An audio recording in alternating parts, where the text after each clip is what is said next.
You've got this image of yourself in your head, and we all do, obviously. It's as if you were to sort of portray yourself as a character in a movie or a TV show, and you had to be honest about that perception, brutally honest about that perception, whatever it may look like, you would find that you've created this sense of self, and you've allowed this sense of self, this opinion that you have of yourself, to dictate all of your choices and actions. And I think the first thing to do is very obvious. It's very sort of rudimentary to say you just have to wake up to the fact that your sense of self is dictating your actions. That's kind of a basic principle. But where I think it's not as basic is that a lot of people are living day to day without any choice or without any say in the direction their lives are going to move. And it's because they don't have any say in who they are. They've allowed whoever they think they should be. They've allowed whatever sort of naturally unfolds to come about, which is fine. But what happens when the very essence of who you are that seems to be naturally unfolding is actually, embedded with a lot of things that are harming you? A lot of negative self-talk, a lot of negative belief systems, and overall just a perception of yourself that if you can choose differently, you would be different.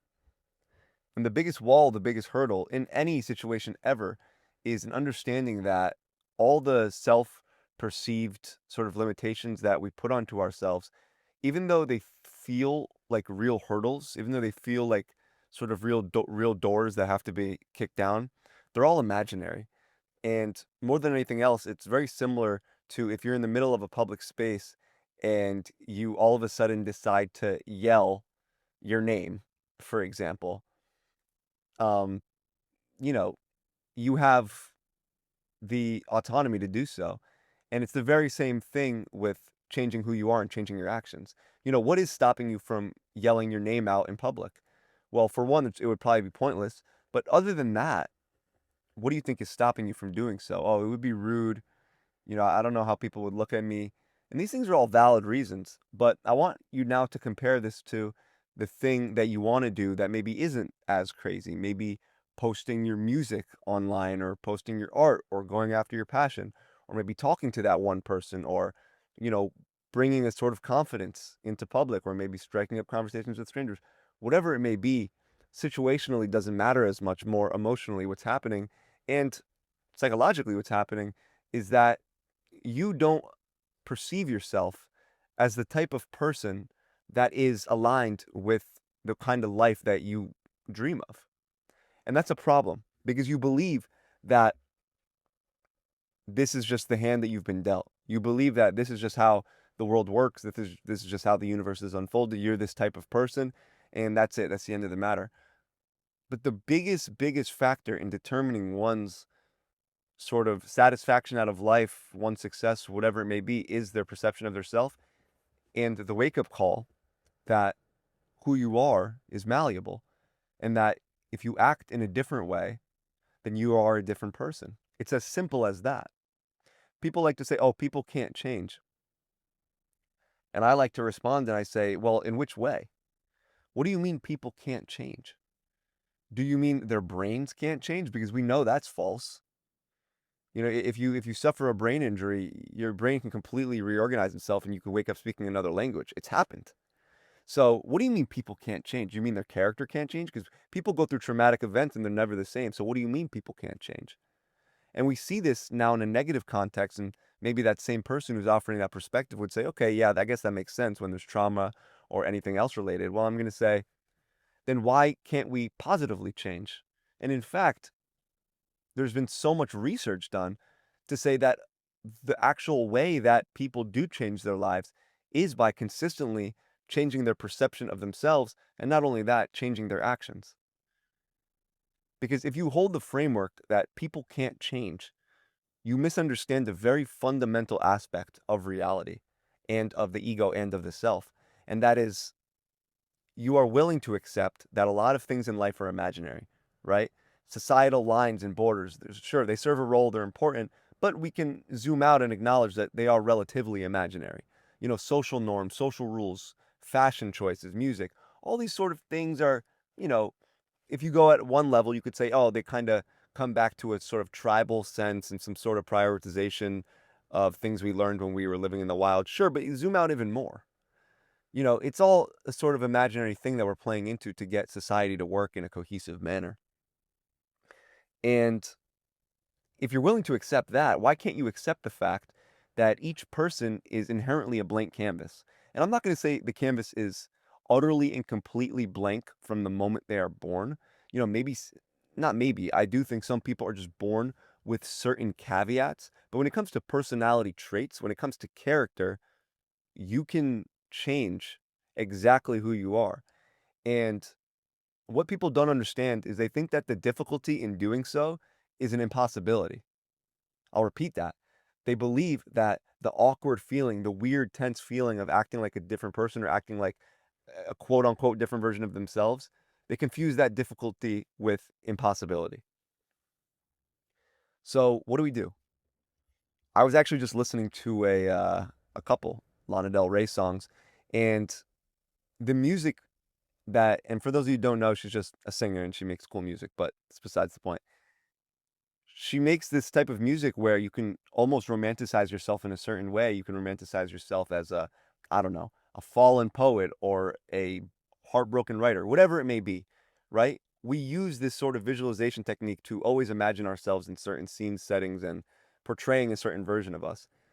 And what happens if we start doing this all the time in a positive way? And actually, what if we don't let it stop at the visualizations? What if we actually start to embody it? What if we start seeing reality itself as more of a playground than we ever could have thought? If you are in a position right now where you have food, you have water, you have shelter, and the suffering that has been imposed, and I'm not lessening the suffering by any means. I'm not trying to diminish it in any way, shape, or form. It's real and it's tangible, but it can be overcome. And if the suffering that you've been experiencing, the misery you've been experiencing, is more of a self perception and self inflicted psychological thing, then you have to understand that nothing's going to change until you are willing to change being the person that you are. Are you willing to act like a different person? And when I mean a different person, you will never be a different person. You will only be a different version of yourself. I'm only using the word different person to sort of radicalize you into believing that that change is possible. And let's go over the framework before I kind of get into what I like to do and what I guess recommend doing. And that is, we started the episode by noting that you have an image and a version of yourself in your head. And now let's understand that everyone you know, everyone you've ever met, whether close to you or not, also has a perception. They have a character, image, and archetype of who you are in their head. And I'd be willing to bet that out of 100 people, none of them are distinctly similar. And actually, they'll probably be significantly further apart than you thought. And when someone says something about you and it feels really off, you ever know that feeling when someone says something about you and you say, I'm not like that at all? And it makes you question if they even really know you, because how can they possibly think that about you? And you say, that's not me. But what are you defending when you say that? You say, that's not me. What are you defending? You're defending an identity, right?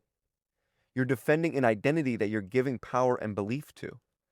And in defending that identity, now you must realize that it is something that is being created and it is something that is being molded. And more than anything, it's something that's being affirmed and upheld every single day.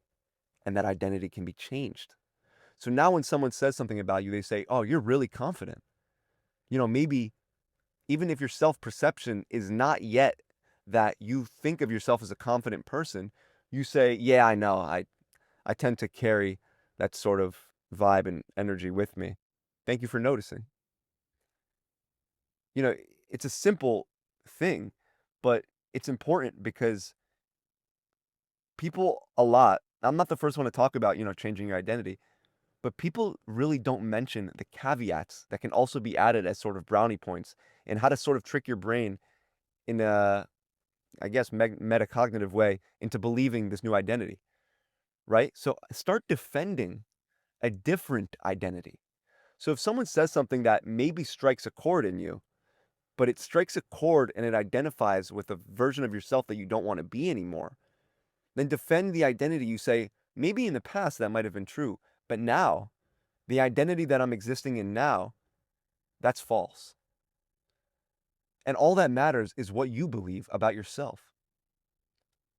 We can't go about life trying to constantly convince others through our actions, through our words, whatever, to romanticize us in the same ways that we romanticize ourselves. It's never going to work. First of all, no one's ever going to romanticize about you as much as you romanticize about yourself. I mean, maybe one person. Um, but for the most part, people are going to think about themselves more than anything, and they're not really going to ruminate on you, if that makes sense. You're the only one really thinking about yourself really deeply.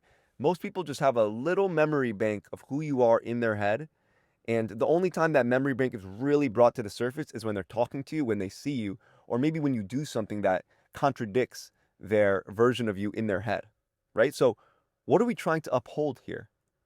What is now stopping us from changing our identity? What is now stopping us from acting like a different person? I want you to think of all the reasons that might stop you. Oh, like, my friends are expecting a certain version. My family and my friends are expecting a certain version of myself. I can't just start acting anew. I don't see why not. In fact, the change that you're talking about, the change that we're talking about in identity is most of the times very subtle and not noticeable to other people, especially not at first. When you're trying to be more positive, when you're trying to be more confident, charismatic, more open, I think that's a good word to describe the sort of identity change that we should be trying to go for, because all the charisma, all the confidence, all that stuff, they're all just labels for openness. They're all just labels for an authentic and genuine expression and approach towards life. We don't talk to the person bagging our groceries in a nice and conversational way because we want to appear confident, or maybe we do, but rather we want to feel confident. And that's the difference. It doesn't matter how we appear, it matters how we feel. Because the appearance is only going to be judged probably on average 1 second at a time by each person. Each person is going to have very little to do with your life when it comes to the identity change, because they're just going to think of you for a split second and they're going to say, oh, that's a little bit different. And now they're back to thinking about themselves. So again, I ask, what is stopping you from changing your identity? Maybe you're going to say, it feels weird, it feels awkward, it doesn't really feel like it's working. That's the biggest hurdle you're ever going to have to overcome, is the weird, awkward beginning part. The beginning is the hardest part, not because acting differently is so difficult, but because you've created a narrative of what you're capable of, and these actions that you've been taking or that you want to take don't fall in line with that narrative. But we can cut straight to the source. We can cut straight to the source and challenge the narrative completely and see that no single narrative is true. No single narrative about your life is true. It's all subjective. It is all subjective. There is no computer that has, observed all of your actions and all of your words and can make a complete, objective, accurate character analysis of who you are. And even if it could, even if we want to go sign sci-fi on this, and even if it could, it would be flawed, because now you could immediately decide to be a different person. You can immediately decide to take a trip to the water park, even though that's not, something that would fall in line with the programming. It wouldn't make any sense. And that's the most fun way, I think, to ignite the identity change you're looking for, is do something completely radically different, just to show your mind something's happening here. Even if it's just going to a different place you would have never thought to go to, especially alone. This is especially powerful alone. Doing things alone is just especially powerful because you don't have the safety net of having people with you. When you have people with you, it becomes a little bit easier, but it also slows down the progress because it's showing your mind that you need people around you to be this version of yourself. So that's why when I'm talking about the more radical changes, I think it's more efficient when we're looking at it from the perspective of doing things ourselves. And, just doing things on your own is going to help you in its own right. But take a trip to somewhere in your daily routine, not on a Friday, not on a Saturday, on a Tuesday, on a Wednesday, in the middle of the day, or whenever you get off work, whenever you get off school, whatever it is. Make a change in your routine so radically different that your brain is confused. Because when your brain is confused, neural pathways start to open. When your brain is trying to understand the reasoning and the need for the decision you just made, that's the perfect time to start implementing the foundation of a new identity. right? Because you do something so out of character, your brain says, "What in the world? What forecasted and what is the motivation behind this action?" And you're going to respond to the brain. Obviously, you're not having a dialogue, but you're going to respond to the brain and you're going to say, "I'm a different person now. I've existed in one state. I am now in another." And now you're telling the mind, "I'm just waiting for you to catch up." We're so used to giving the mind so much responsibility, so much power, saying, "Oh, just like make me feel a certain way, just send me certain thoughts and everything will be fine." But what if we take charge? What if we tell the mind, "I'm going to do me. You better catch up because it's going to make it a lot easier for both of us." And this is what the brain actually listens to. This is actually what the brain wants. The brain wants strict reinforcement. The brain wants a strict affirmation of what is needed from it. In that way, it can actually support you in the way that it knows how. So you take that radical action that is vastly different. And if it's the first time you've ever even remotely tried to change, and this is crazy because for many of us, the idea of a mental practice is something that we found, I don't know, I guess cliche. It's something we've never even pondered. And if this is your first time listening to me, or this is your first time even pondering doing something in your life that may change the very foundation of who you are, I want you to know that that first day, that first random trip to somewhere you've never been by yourself, that first random conversation you would have never done before, the first of everything is going to be extremely weird and it's going to feel extremely awkward. But know this, you're the only one experiencing that awkwardness and weirdness.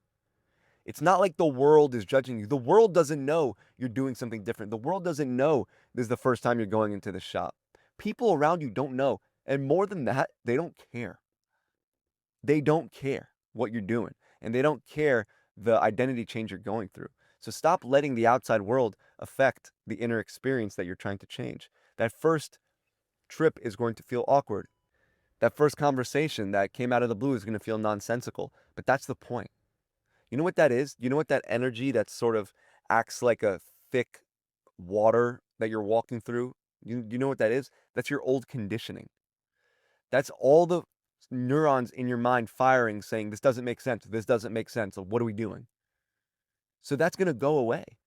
And you're actually going to feel much lighter because now all of a sudden, when you're used to being this new version of yourself, your brain is going to start to support it and you're actually going to start to feel more comfortable. All of a sudden, you feel more comfortable being confident than not being confident. All of a sudden, you feel more comfortable doing things that are, quote unquote, out of your comfort zone now, but not out of the comfort zone of your new identity.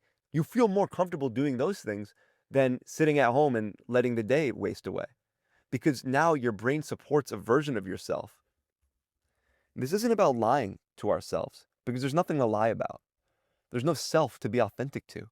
The self is malleable, there's nothing there. It's just a category of ideas, it's just a series of choices.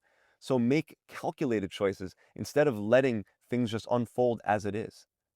This is the last point I'll make, and I think it's very important because you could probably already feel it and you already know it deep down that there's two paths in front of you always, and there's paths that open up within those paths. But the two major paths are the unconscious path and the conscious path.